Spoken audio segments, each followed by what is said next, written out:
जी भूमिका सरकारने घेतली होती त्याचं स्वागत करत पवार साहेबांपासून इतरही सर्व जे विरोधात असणारे नेते त्या बैठकीमध्ये हे सर्व नेते तिथं समाविष्ट झाले होते, चर्चा केली होती. त्यानंतर आरक्षण दिलं, त्या आरक्षणाचं स्वागतही केलं. पण ते आरक्षण दिल्यानंतर भाजपचाच एक कार्यकर्ता म्हणजे देवेंद्र फडणवीस साहेबांचा कार्यकर्ता त्या आरक्षणाच्या विरोधात कोर्टात गेलेला आहे. आणि त्यांची पहिली वेळ आहे असं नाही. याच्या आधी सुद्धा जेव्हा काँग्रेस आणि राष्ट्रवादीचं सरकार हे 2013-14 मध्ये होतं त्यावेळेस आपण 16% मराठा समाजाला आरक्षण दिलं होतं आणि त्याच्या विरोधात देवेंद्र फडणवीस साहेबांचा भाजपचाच एक कार्यकर्ता कोर्टात जाऊन ते आरक्षण हाणून पाडलं. आणि परत एकदा दुर्दैवाने तोच कार्यकर्ता आता कोर्टात गेलेला आहे आणि आता आपला मराठा समाजाच्या आरक्षणाला अडचण आणण्याचा प्रयत्न तो त्या ठिकाणी करत आहे. खरं तर भाजपचे जे प्रमुख नेते त्यांनी जर त्यांना सांगितलं की कोर्टात जाऊ नका तो जाणार पण नाही. पण तशीही भूमिका घेताना आपल्याला त्या ठिकाणी बघता येत नाही. आमचं सगळ्यांचं मत आहे आरक्षण हे मिळालंच पाहिजे आणि ते देत असताना जर हा खऱ्या अर्थाने कोर्टात टिकणारा निर्णय जर आपल्याला घ्यायचा असेल तर तुम्हा आपल्या सगळ्यांना नाही तर वकिलांनाही आपण सर्वांनी विचारलं तर कोर्टात जर टिकवायचं आरक्षण असेल तर आपल्याला घटना दुरुस्ती करूनच ते द्यावं लागेल. त्यामुळे हे सगळे मुद्दे अतिशय क्रिटिकल आहे. पण शेवटी निर्णय घेणारे सत्तेतले लोक आहेत ते त्या बाबतीत कुठलीही भूमिका घेताना दिसत नाहीत. प्रश्न असा आहे आपण ज्या शिक्षण संस्थेमधून घेता संस्थेमध्ये 800 शिक्षकांची भरती पवित्र पोर्टल बनवून झाली. आपल्या संस्थेने त्यांना अजून नियुक्त्या दिलेल्या नाही आणि तसेच म्हणजे जिल्हा परिषदला त्यांची नियुक्ती झालेली आहे तर ती नियुक्ती आपण संचालक असलेल्या आपली संस्था म्हणजे रयत बद्दल बोलत असते.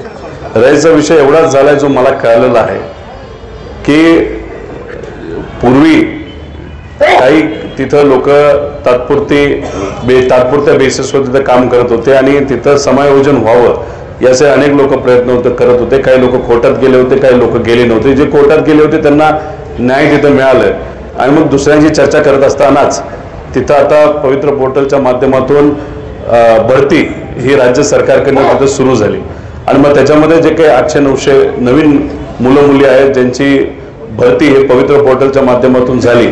आता हे होत असताना काही लोक परत एकदा कोर्टात गेले आणि मग कोर्टात गेल्यानंतर ही जी भरती आपल्याला करायला पाहिजे नाही तर त्यांना समाविष्ट करून घ्यायला पाहिजे नवीन मुलांना ते आपल्याला करता येत नाही. त्यामुळे न्याय प्रविष्ट असल्यामुळे आपल्याला खऱ्या अर्थाने तिथं अडचण येते. पण हा विषय लवकरात लवकर सोडवण्यासाठी रयतचे जे सर्व अधिकारी आहेत, कर्मचारी आहेत आणि वकील आहेत ते प्रयत्न त्या ठिकाणी करत आहेत.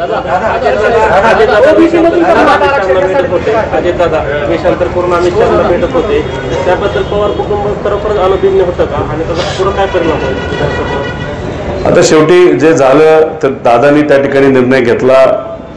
पवार साहेबांची साथ असेल, विचाराची साथ आणि जे निष्ठावंत पदाधिकारी आणि कार्यकर्ते यांची साथ सोडून त्यांनी महायुतीमध्ये म्हणजे भाजपबरोबर जाण्याची भूमिका तिथं घेतली. तो त्यांचा व्यक्तिगत निर्णय होता.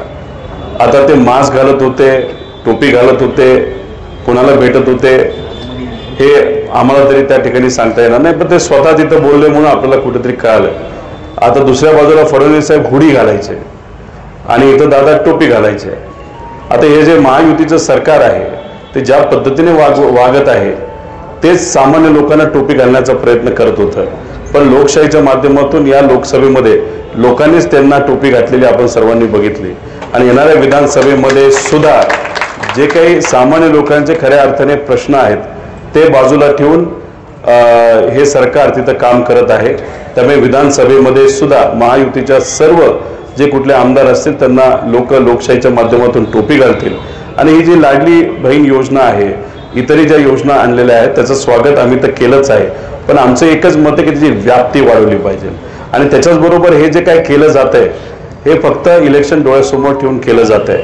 आता हे जे महायुतीतले नेते आहेत त्यांना इथं असणारे सामान्य लोक लाडीचे नाही आहेत तर खुर्ची ही कुठंतरी जास्त लाड असणारी त्यांची खुर्ची आणि त्यांचं पद आहे त्यासाठी जे काय करतायत ते करत आहेत. पण काही केलं तरी महाराष्ट्र स्वाभिमानी लोक ज्या पद्धतीने लोकसभेला त्यांनी उत्तर दिलं तसंच उत्तर या विधानसभेला सुद्धा देतील असा आम्हाला विश्वास आहे.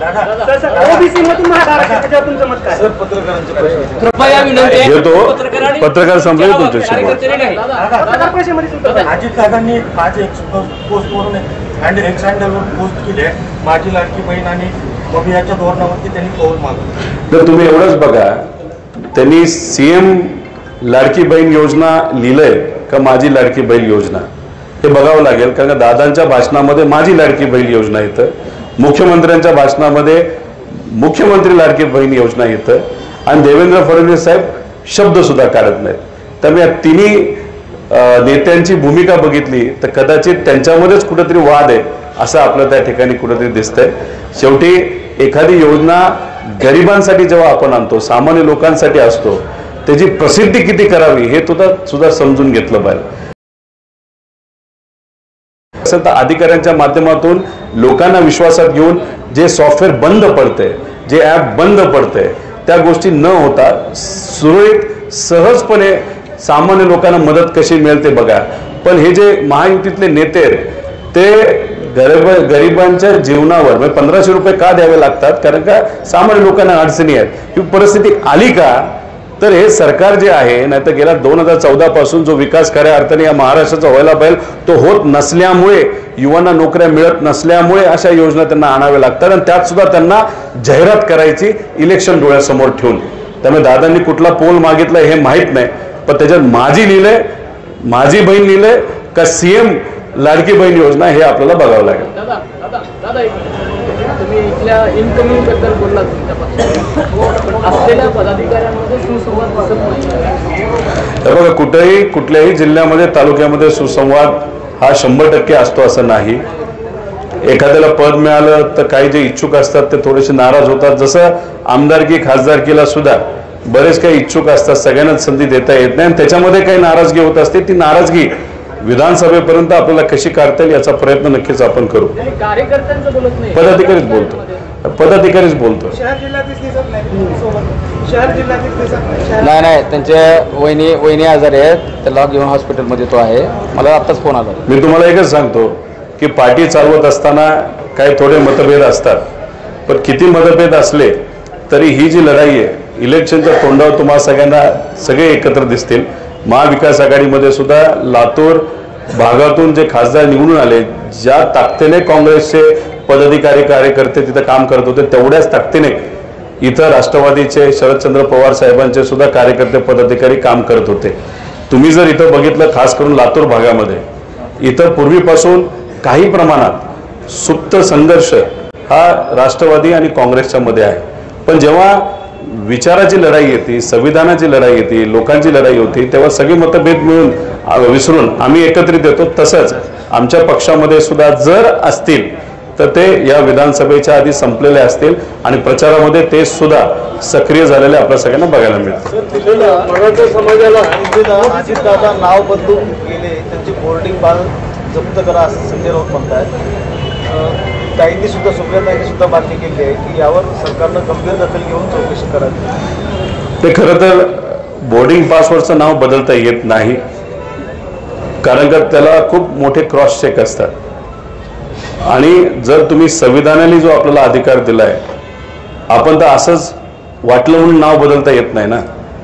जर बोर्डिंग पासवर कुठलाही व्यक्ती जो कितीही श्रीमंत असला नाही तर गरीब असला, तो जेव्हा जातो त्याला नाव कधीही बदलता येत नाही.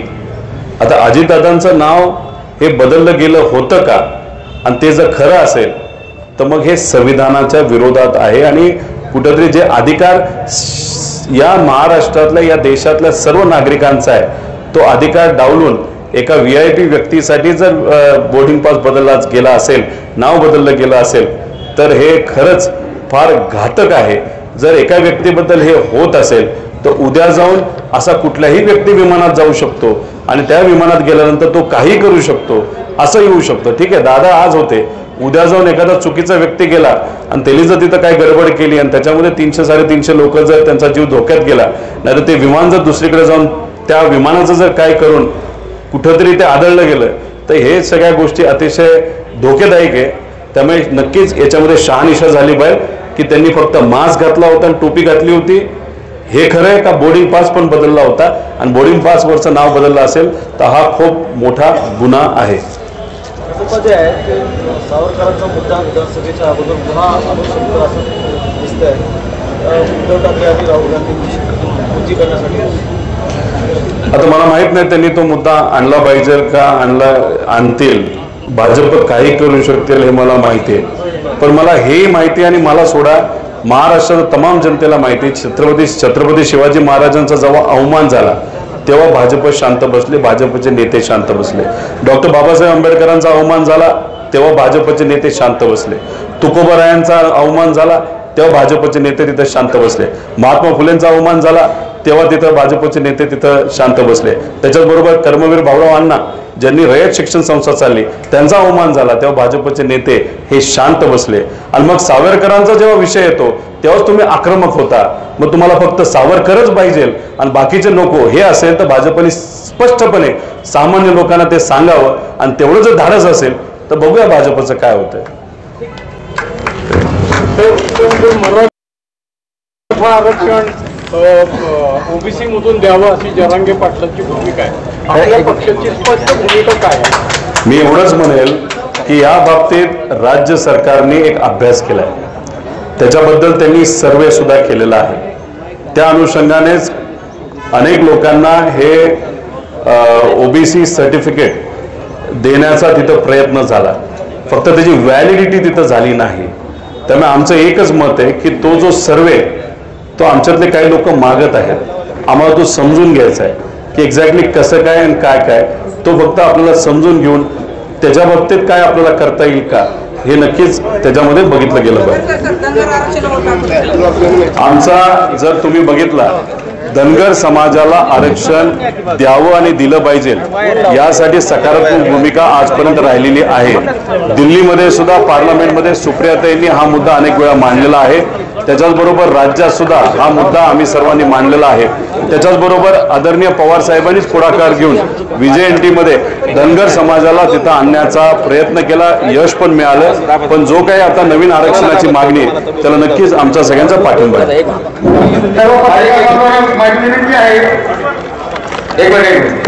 मी सर्वांना विनंती करतो, दादांचा एक स्वागत